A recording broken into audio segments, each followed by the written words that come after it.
Kinukuha natin yung cosecant double angle formula. So, pag sinabi natin cosecant o CSC, alam natin yun ng reciprocal ng sine. So, usually, given yung cosine, hahanapin mo yung sine.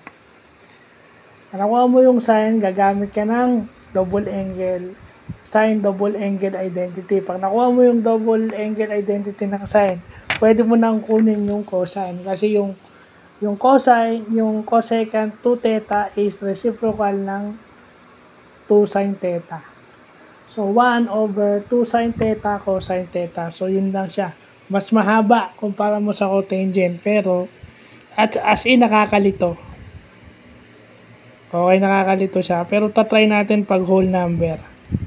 Whole number yung ating kukunin, no? Pag whole number kasi is whole number yung kukunin natin, whole number.